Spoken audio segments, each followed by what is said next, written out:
ketika ada foreign outflow, ketika mereka dikeluarin dari MSCI, kemungkinan besar mereka itu akan overshoot ke bawah harganya. Jadi mereka akan ada tekanan jual yang nggak wajar, dan itu mungkin bisa jadi kesempatan untuk kita untuk nampungin saham-saham ini di harga yang relatif murah gitu. Dan tentunya kita harus lihat juga apakah ini foreign outflow-nya banjirnya ke full investor retail atau justru ada institusi atau smart money yang biasanya nampungin saham-saham tersebut. Ketika ada presence mereka, bisa lah kita baru ngekorin. Oke, kalau misalkan kita lihat kan juga kemarin ya turunnya lumayan dalam juga ya Brand dengan DSSA. Tapi kalau secara potensi dua saham ini, apakah masih potensial mungkin di mata Mas Emil sendiri, atau mungkin emang saatnya mereka ya udah down gitu? Potensinya selalu ada ya, karena ketika semua orang udah berpikir ini saham udah pasti nggak kemana-mana, biasanya justru itu adalah momen di mana sahamnya bentar lagi akan meledak gitu. Jadi kedepannya pasti akan ada opportunity lagi di saham-saham ini. Cuma untuk short termnya sekarang kan udah pasti akan ketekan dulu kan, karena memang dari sisi regulasi belum comply, mulai dari itu free float 15% gitu kan, terus masuk ke high concentration list pula.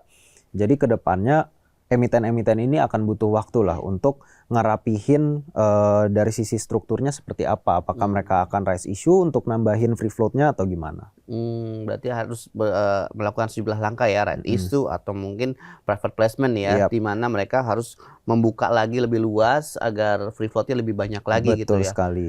Ini emang cukup sedikit banget sih, tapi kalau misalkan untuk investor sendiri, kalau misalkan dari pandangan investor ya, dengan kebijakan rebalancing dari MSCI dan upaya-upaya yang dilakukan oleh OJK dan Bursa Efek Indonesia, apakah ini ruang transparansi udah mulai terbuka di pasar modal Indonesia? Menurut saya sih udah ya Mas, udah mulai. Udah mulai kelihatan ya? Iya, karena dalam waktu yang sangat singkat OJK BEI itu kan ngeluarin beberapa data, mulai dari kepemilikan di atas 1%, abis itu juga beberapa tipe subinvestor dibuka gitu kan.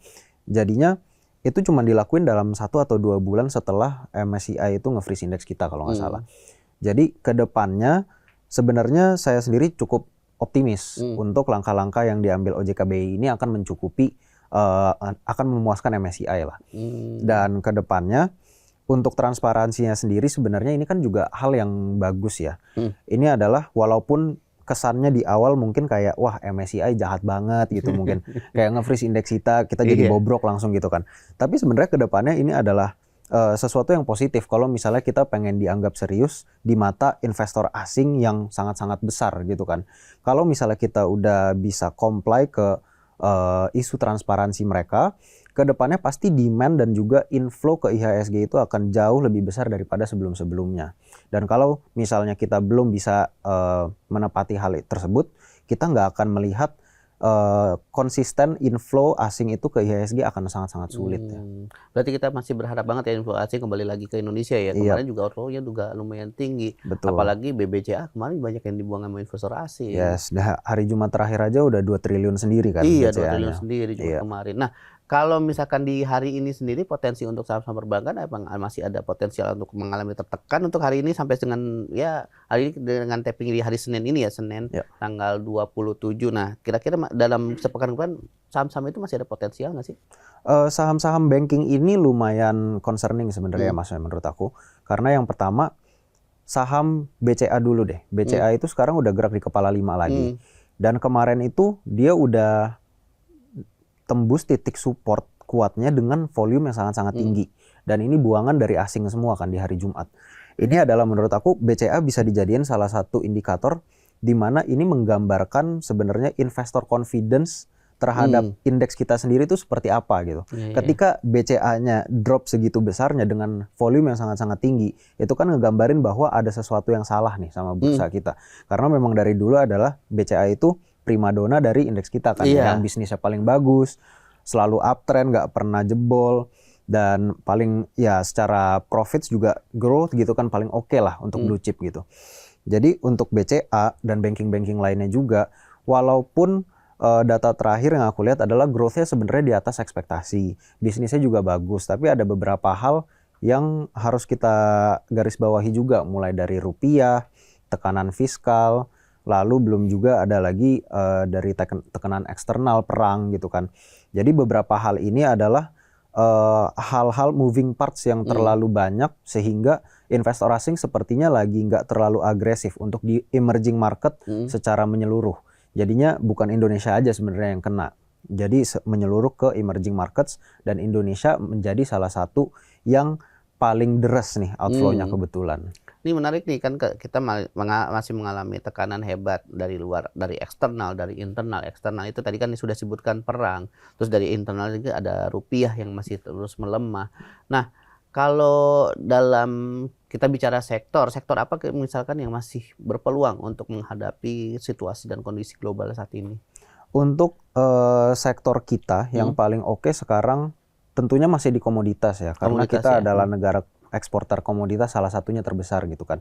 Mau itu mulai dari minyak, minyak sebenarnya kita net import sekarang, tapi kita bisa capitalize untuk kenaikan harga oil juga kan di sektornya. Lalu ada sawit, batu bara, nikel segala macam. Itu semuanya masih cukup menarik menurut saya sekarang, Mas. Cuma yang saya sekarang lagi perhatiin banget itu sekarang sektor WTE. WTE ya? Iya, karena dari sektor WTE-nya sendiri ini banyak company-company yang melakukan corporate action, mulai itu dari rights issue kah, atau ada juga yang diinjek aset. Banyak sekali hal-hal seperti ini yang masih belum terrealisasikan. Jadi menurut saya untuk sekarang bukan safe haven juga ya, tapi ada semacam safety net-nya lah untuk emiten-emiten yang bergerak di WTE dan memiliki corporate action, karena kedepannya kita bisa tahu kira-kira seharusnya tuh harganya akan naik seberapa dari corporate action tersebut. Kalau emiten emas sendiri dengan situasi global kondisi ini, masih kan waktu awal-awal Januari kan sempat jadi primadona ya bagi masyarakat dunia, nggak cuma Indonesia. Tapi naiknya juga cukup signifikan, dan kemarin waktu awal tahun ini juga beberapa emiten emas juga kan menarik banget tuh di mata para investor. Kalau di pekan-pekan ini atau mungkin bulan-bulan ini masih menarik nggak untuk dipantau gitu? Oke, emas ini kan sebenarnya sebagai aset safe haven salah satunya ya, selain USD.